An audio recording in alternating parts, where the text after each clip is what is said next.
Hey y'all! So I've had a lot of people ask me how I'm making the videos that I'm sharing both on my blog and in my classroom.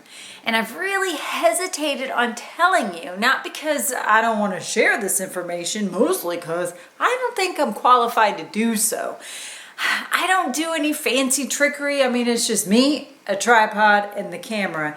And that's all there is to it. So I'll walk you through the steps, and when I'm done showing you, you're going to be like, why did I just watch that? I could have figured that out. It's that simple. So I'm recording with a camera right now, obviously, but this is a camera that I used to use. It's just a very inexpensive Canon power shoot, and I'm laughing because it's got like tape all over it from the many times that I dropped it.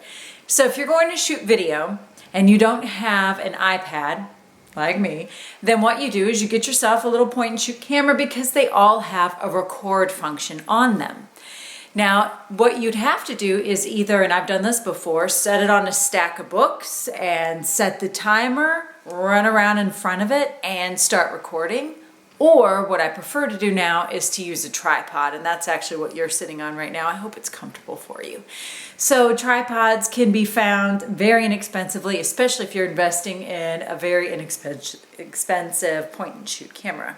So once I've made my videos, and I usually do one of me talking and then one of me demonstrating, and I'll show you how I do that in a moment, I download them onto my computer, and then I upload the videos that I want to use to create a video into iMovie, and I'll walk you through that as well.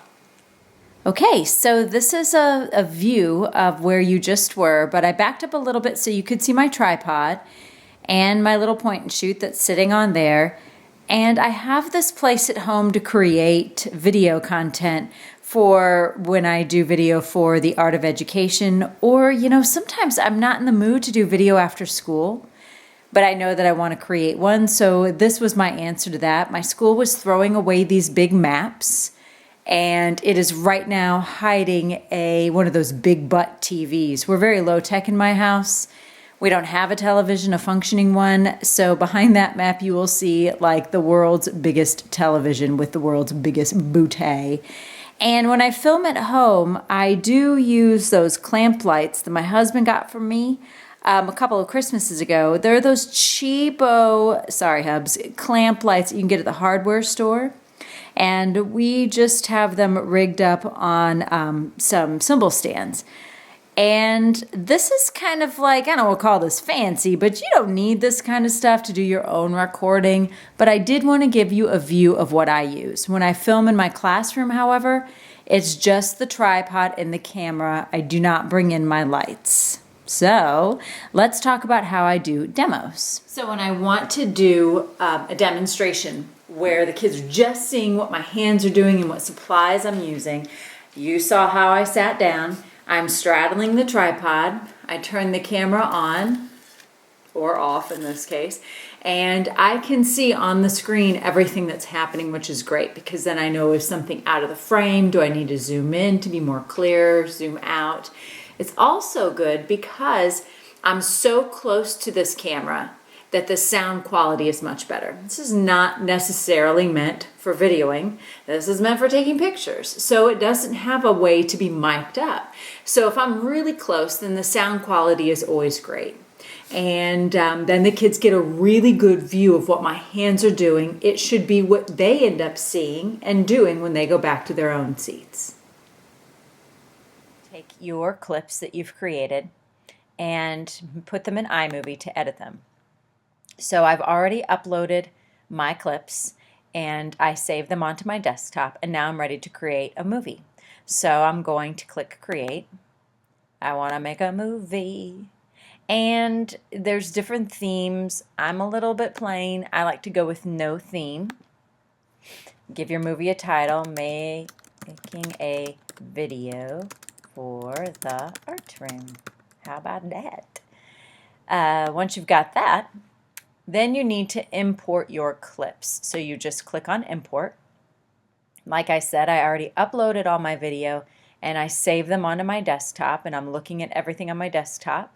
There's my video. I'm going to go ahead and click on all three of those by pressing on the Shift button, holding it down, and then clicking on the first one and the last one. And they are imported. I already had them imported, which is why that seemed to go very quickly. So there they are. There's my first segment. There's my second. There's my third. And I want to put them all together in one movie that flows. So this first clip is what I want to put in my movie first. So I'm going to double click on that. You can see it's one continuous clip. That's why there's the zigzag edges that you're seeing at the beginning and the end of that little film strip. But where there's a break is obviously where it ends. So I want to grab this entire clip, not just a portion. So to grab the entire thing, I'm going to double click until the whole thing is highlighted. Click on it and drag it to the bottom until that little film strip just drops right in. So now I have my first segment created, and now I want to show the part where I give you a look-see of what my little recording area at home looks like. So again, double click, click on it, pull it down, drop it in, scroll, scroll, scroll, and putting in my last one. You see how simple this is. This is why it doesn't take very long. It's very easy. Now, I do need to edit because as you can see in this clip, I'm just going to scroll over it, not play it. You can see where I stop. I'm smiling to end the clip, and then I reach to end it. And I want to get rid of that reach because that is not my best look right there. You seeing that? That is not pretty. So to do that, I'm just going to click down here at the bottom, and all of a sudden that little vertical line turned to white. And do you see that little double arrow with it going in opposite directions? That's to trim. So I'm just going to roll over that, and I'm keeping my eye at the top to see did it trim in the right place. And no, that's that's not where I want to end it. So let's try again. Actually, I think that's okay. That looks okay to me. There we go. So I don't like, do you see how there I am on the screen and all of a sudden there's this huge jump to the next scene? I like a transition. So to make a transition, over on the left-hand side at the bottom, click on Transitions. There's a ton of different ones to choose from. I always use Cross Dissolve. So I'm going to grab it by pressing on it and just drop it into that little empty space right there. Go to the next one and do the same thing. Grab it and drop it. Now, if you want to, what I've started doing is putting little titles when it goes to the next scene. And this helps me if I'm showing something to the kids to kind of break the video up a bit. Are you guys ready for the part of the video where I talk about how to thread your needle? And then I can find that part in the clip. So that's why I like to have a title for it. Helps me keep the video sorted. I know that day one I might be showing how to thread the needle, get your hoop ready and start. Day two I know I can show them the next clip. So for titles, underneath transition, there's a spot for titles. I always use the reveal, and it's just like transitions. You click on it, click and drag, drop it right where you want it to go. Then you click on this. I'm not going to do it right now. You're going to click on that, and then you click up there. A little light blue box will pop up behind the word title text, and you literally just type in your title. If you mess it up, if you don't like what you're doing, click on that until it turns yellow and hit delete, and it's gone. So piece of cake, very simple. I'm giving you the basics because that's about all I know. Now, if you want to save it or share it on YouTube, when you're finished editing and you're happy with it, and it should probably take you like 5 or so minutes to get it done. It doesn't take long at all, although playing around with all these different transitions and titles can be a lot of fun. It's just not my thing. So I'm going to click on share. I always share it 2 places. I share it as a file to my desktop because we don't have access to YouTube at school. That way it's on my desktop for me to share with the kids. Or you can click on YouTube. Now let's say you save it on YouTube and you don't save it on your desktop, and then you realize, oh snap, I want that video to show to my students, but I don't have access to YouTube at school. So to do that, you need to download this free app called Clip Grab. So let's say you have a video on YouTube you want to share. All I do is, I've already highlighted it, copy it, open Clip Grab. Let me go ahead and close this so I don't have so many screens open. And it already grabs your clip, which is so awesome. You just click on grab this clip. you tell Clip Grab where you want it saved. I always save everything to my desktop so I have access to it at school, and in a couple of minutes it'll say, this progress button will be gone, and it'll say your video has been uploaded. So that's a great tool in case you're trying to grab things from YouTube.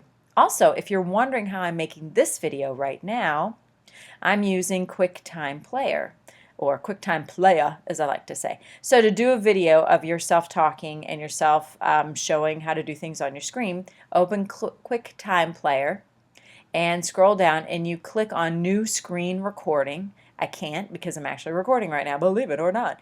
So you click on that and you press record. Now if it doesn't record, like it didn't for me the first time, it didn't grab the audio, there's a little arrow that points downward. Make sure you press that arrow and it'll show if you should use the computer mic or if the mic's turned off. It just so happened my mic was turned off.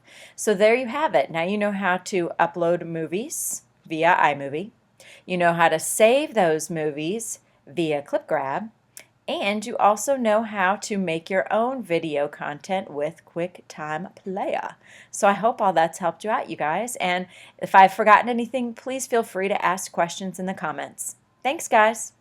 Apparently, when you make a video using this new screen recording function, which I thought it is fabulous, I love it so, it doesn't easily convert to iMovie.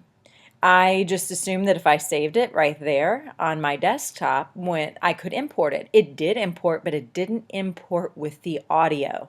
So what you have to do after you make a QuickTime Player video, and that would only be if you're showing the kids what's on the screen. This is only if you're doing what I am doing right now.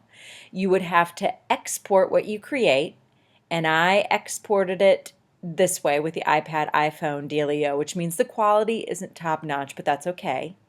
And then once it was exported, I could then put it into my iMovie. So that was something that I left out that I wanted to make sure to tell you about. So just a little PS for you. All right. Thanks, guys. Have fun.